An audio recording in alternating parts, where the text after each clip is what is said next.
The wood-lined meeting room went quiet as Reich Marshal Hermann Göring gave his judgment to German airplane makers. His words were written down by secretaries for what would turn into one of history's most disastrous mistakes. The Americans cannot build airplanes. They are very good at refrigerators and razor blades.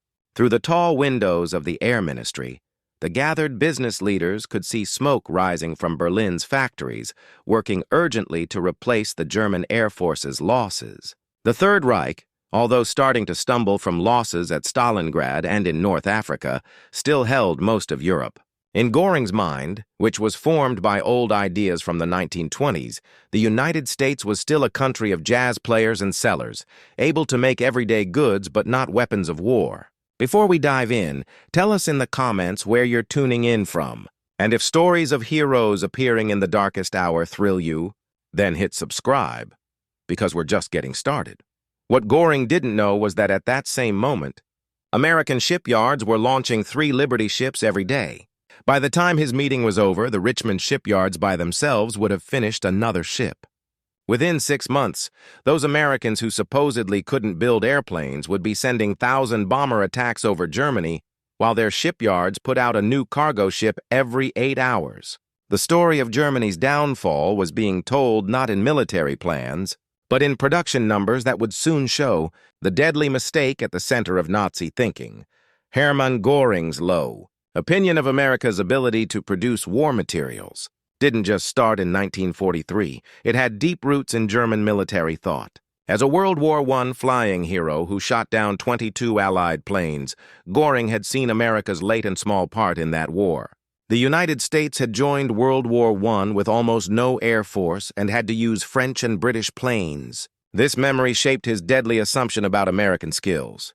The specific line about airplanes became Göring's usual answer when asked about the American threat. He said different versions of it throughout the early war years. In 1940, after France fell, he told Hitler, "The Americans are good about making fancy cars and refrigerators, but that doesn't mean they are any good at making aircraft. They are bluffing. They are excellent at bluffing." This wasn't just Göring's personal mistake and belief. German intelligence consistently misjudged American potential. In November 1941, Aust Isef Beo Schmid, head of Air Force Intelligence, sent in a report saying that American aircraft production could not go past 400 planes a month. His review decided that American factories did not have the precise tools and skilled workers needed for military work. German naval intelligence was just as scornful. In January 1942, a captain reported to an admiral that American shipbuilding ability was limited to maybe 1 cargo ship per week at each shipyard. "Their workers are soft," he wrote, "used to high pay and short hours. They don't have the discipline of German workers." Even Hitler, while publicly scornful, privately saw the danger, as he told his generals in December 1941. "We must beat Russia quickly. Once that is done, we can handle America before their production gets too big." But Göring, who was in charge of judging enemy air power, stayed certain of American industrial weakness. Even as Göring repeated his scornful judgment, America was changing into what Franklin Roosevelt called the arsenal of democracy.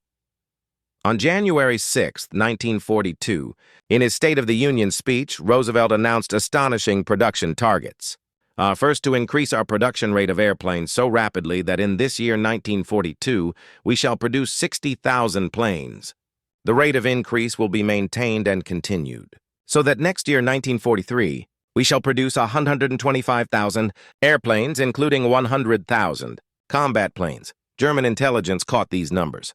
In his diary, Propaganda Minister Joseph Goebbels wrote on January 8, 1942, "The Führer laughed when I showed him Roosevelt's production targets." Pure propaganda. If they could build 1/10 of these numbers, it would be a miracle. What the Germans didn't realize was that America had been getting ready since 1940. The groundwork had been laid not with military orders, but with British money. The British Purchasing Commission, desperate for ships to replace those lost to U-boats, had gone to American industrialist Henry J. Kaiser with a bold suggestion: build 60 cargo ships using mass production methods never before used for building ships. Kaiser, who had never built a ship but had finished the Hoover Dam early, took the challenge. His method would completely change not just shipbuilding, but the whole idea of wartime production. Instead of skilled shipbuilders making each ship one by one, Kaiser would use pre-made parts, welding instead of riveting, and assembly line methods taken from car making. The Liberty ship design was intentionally simple, a 441-foot cargo ship based on an old British model run by a steam engine that any mechanic could fix. When German intelligence got the technical details from a torpedoed Liberty ship in early 1942, they called it basic. One captain wrote, "These ships are coffins, slow, clumsy, with the sailing traits of a brick." What he failed to see was that the Liberty ship's simplicity was its brilliance. Every part was the same. Every section was pre-made in factories across America and sent to 18 shipyards where they were put together like giant 3D puzzles. The learning process was fast. Workers who had never seen a ship were making more than veteran German shipbuilders in just a few months. The first Liberty ship, the SS Patrick Henry, was launched on September 27, 1941, after 244 days of work. German naval intelligence noted this with satisfaction. At that speed, Americans could build maybe 50 ships a year. What they didn't see was the speed up. The second ship took 180 days. The 10th took 105 days. By January 1942, building time had fallen to 70 days. Then Henry Kaiser made a statement that German intelligence called pure propaganda. He would build a ship in 10 days.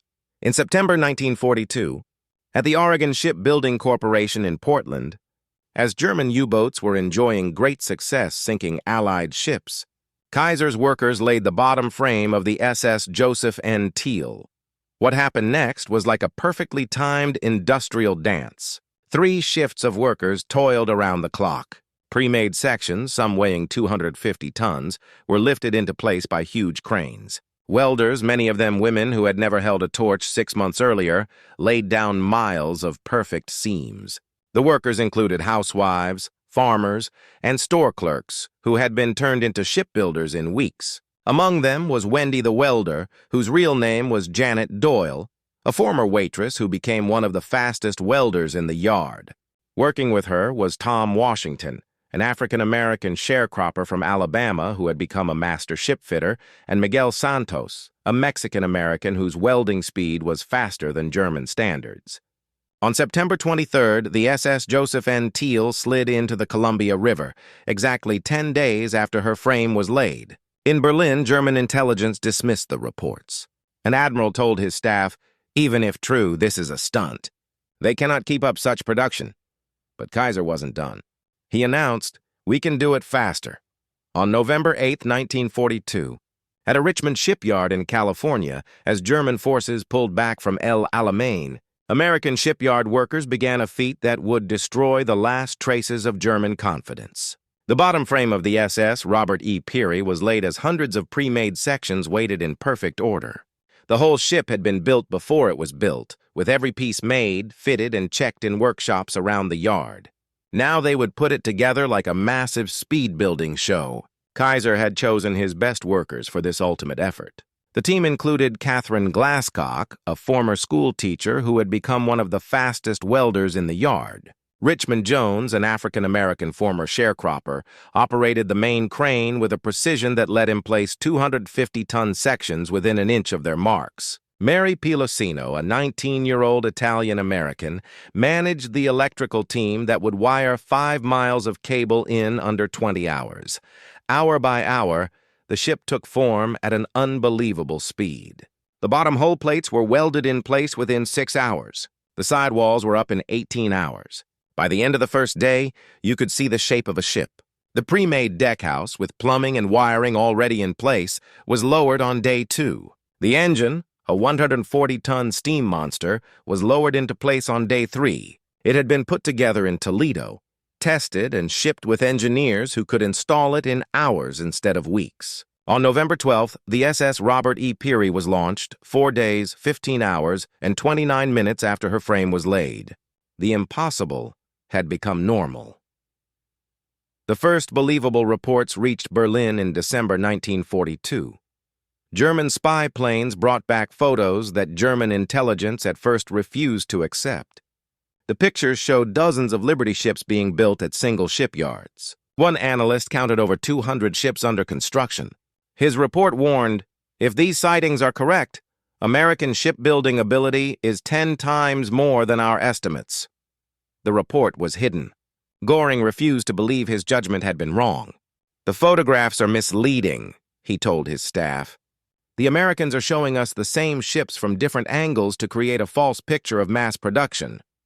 But U-boat commanders were reporting worrying changes.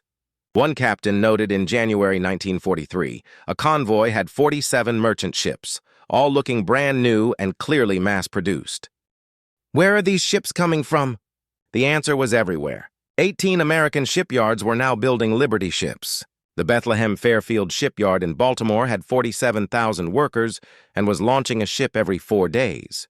By March 1943, American shipyards were finishing Liberty ships at a speed that Germans couldn't understand. 3 ships were launched daily. An admiral's staff figured that U-boats would need to sink 1.3 million tons a month just to keep up. Their best month ever was 729,000 tons. They were already losing. Each Liberty ship needed 250,000 different parts. Yet American workers were putting these complex machines together in an average of 42 days by mid-1943. The workforce itself went against Nazi racial ideas. Of the 650,000 Americans building ships, 200,000 were women, who proved gender had nothing to do with industrial skill. African Americans, who Nazi ideas called inferior, were running cranes and laying welds better than German standards. At Kaiser's Richmond yards alone, mixed work crews, which were impossible under Nazi racial laws, were making a ship every 51 hours by May 1943.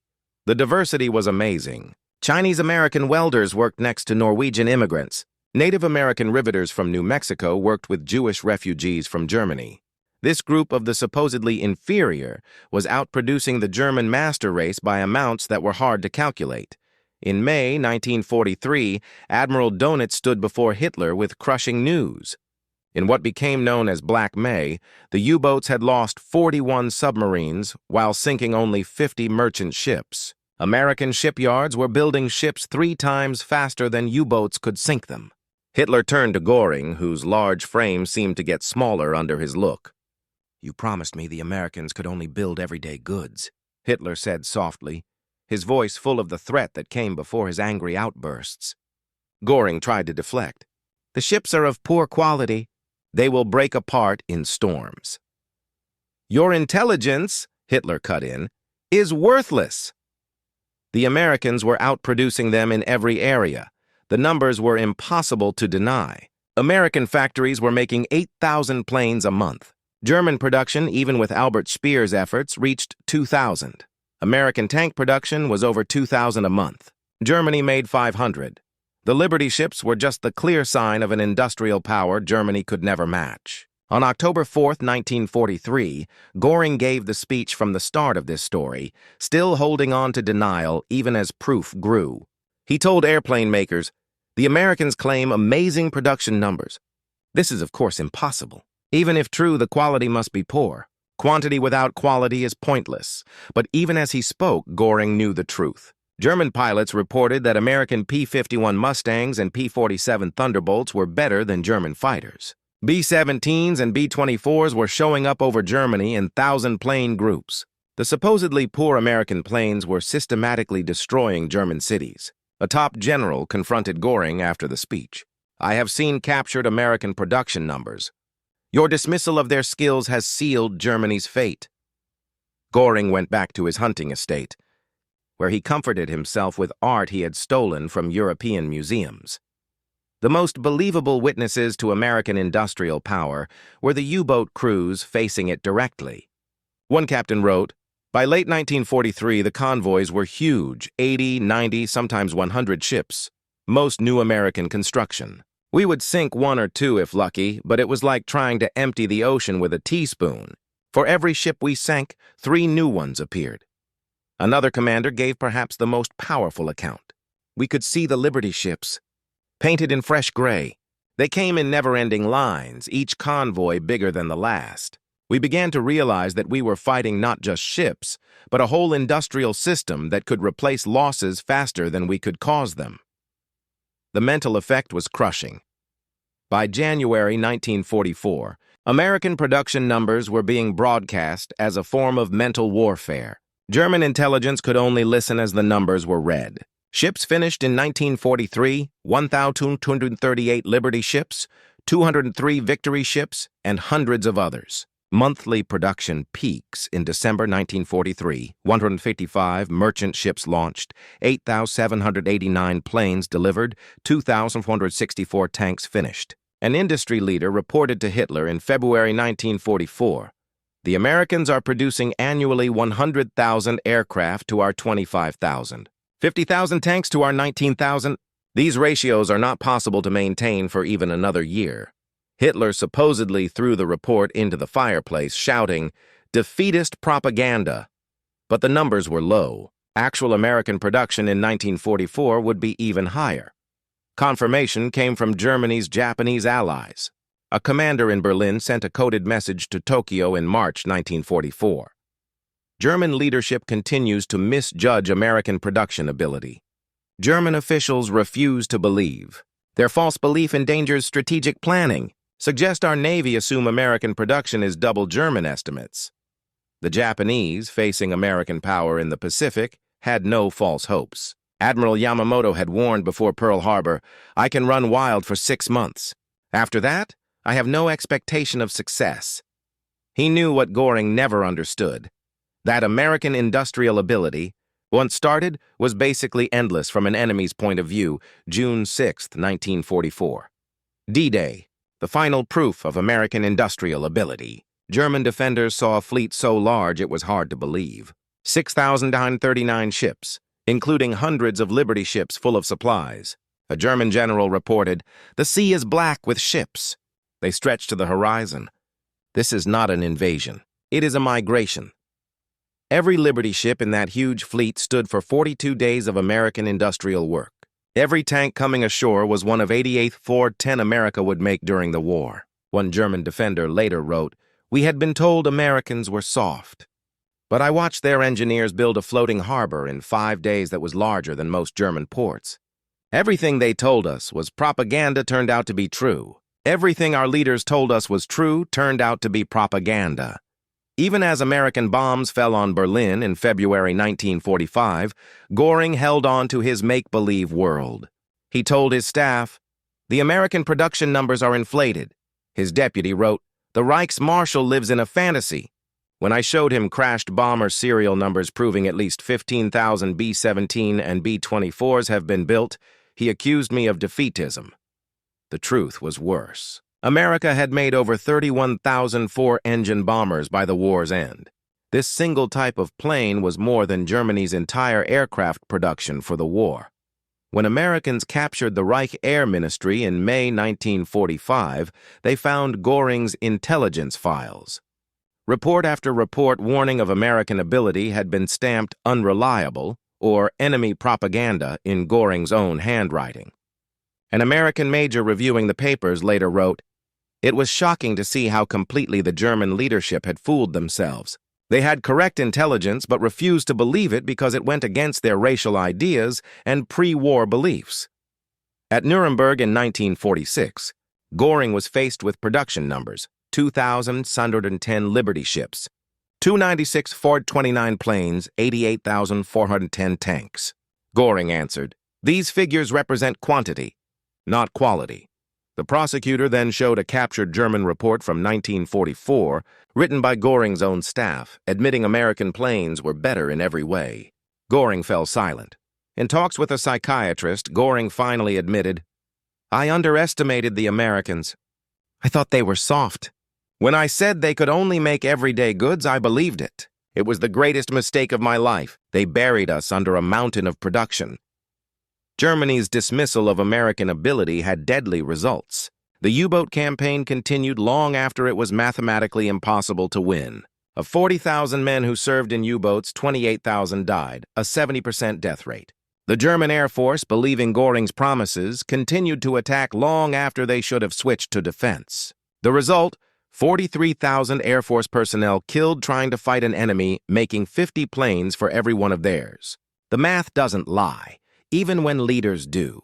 Behind the Liberty ships stood 18 million Americans working in war production, more workers than Germany's whole armed forces. These workers came from everywhere, breaking Nazi ideas about racial and social order. Emma Martinez, a Mexican-American welder, completed 300 feet of perfect welding per shift. Dorothy Luck, a housewife, became a crane operator handling 250-ton lifts. Thomas Washington, an African-American sharecropper, became a ship fitter whose skill was better than German standards. They worked in conditions impossible under Nazism, with integrated cafeterias, childcare centers, and free health clinics. American workers freely worked overtime for extra pay and pride. German factories relied more and more on slave labor. The Liberty ships showed American creativity that Germany couldn't match. Welding replaced riveting, cutting building time and weight. Pre-made parts reached levels Germany never did. Whole deck houses were built miles from shipyards. The production system itself was new. Henry Kaiser brought in assembly line methods where workers focused on specific jobs, gaining speed and perfection. Each Liberty ship needed materials from all over America, delivered with a precision that German logistics officers said was impossible. Even as Liberty ships poured out, Americans were making the design better. Victory ships introduced in 1944 were faster, larger, and more advanced, yet built almost as fast. The economic difference made Göring's dismissal a fantasy from the start. In 1941, American GDP was $126 billion to Germany's $35 billion. By 1944, America spent $90 billion a year on war, more than Germany's entire pre-war GDP. A German statistics expert calculated after the war, America outproduced Germany 6-1 in raw materials, 8-1 in finished goods. We were not defeated. We were buried. American production became a weapon itself. The Office of War Information broadcast statistics to Germany. German soldiers heard America was building a ship every 8 hours, a plane every 5 minutes. They didn't believe it until they saw it. A soldier defending Normandy wrote, "The Americans announced 10,000 planes for Invasion Day." We laughed. Then the sky turned black with aircraft. Each Liberty ship became a sign of American strength. German propaganda tried to make fun of them, but crews knew better.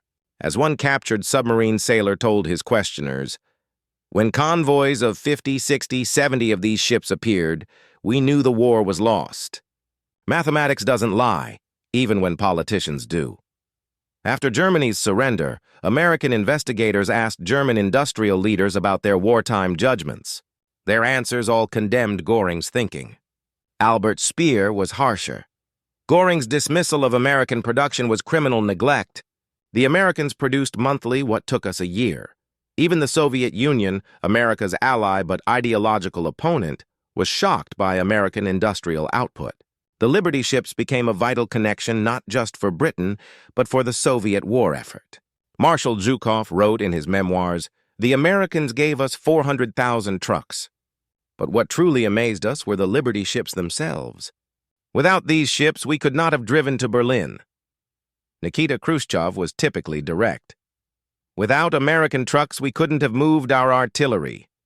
The Liberty ships brought us everything from boots to telephone wire." Göring's dismissal of American industry was a gift to us. The final numbers show Göring's disastrous error in judgment. 2010 Liberty ships built. Fastest construction, 4 days, 15 hours.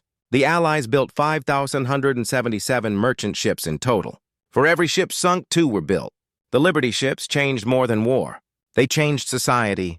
The shipyard integration helped set a pattern for post-war civil rights progress. Women proved their industrial skill, changing the American workforce for good. Most importantly, the Liberty ships proved that democracy could rally more effectively than a dictatorship, that free workers outproduced slave labor, and that diversity was a strength, not a weakness.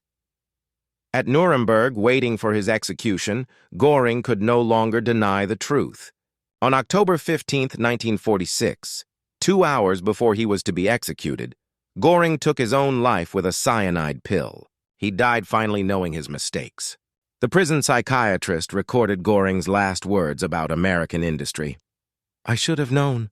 A nation that could build the Empire State Building in 10 days could build anything. The Liberty ships should have been named Victory ships from the start. They were our defeat made real." Today, 2 Liberty ships still sail. the SS John W. Brown and the SS Jeremiah O'Brien. They are the last working witnesses to history's greatest industrial achievement. A commander who oversaw salvage operations at Normandy captured the meaning of what Liberty ships stood for. They were ugly, slow, and simple. But they were there, thousands of them. They were the bridge between American factories and the fighting fronts. Göring thought Americans could only make consumer goods. He was wrong. We could make anything, including victory. The 2007-10 Liberty ships stand as monuments to the danger of underestimating a democracy based on bias and fixed ideas. Hermann Göring's dismissal of American industry echoes through history as one of the greatest strategic mistakes ever made. The Liberty ships were not just cargo ships. They were 10,000-ton proof that freedom, when properly rallied, could outproduce tyranny by amounts that made military brilliance beside the point. They proved that wars could be won in factories just as surely as on battlefields.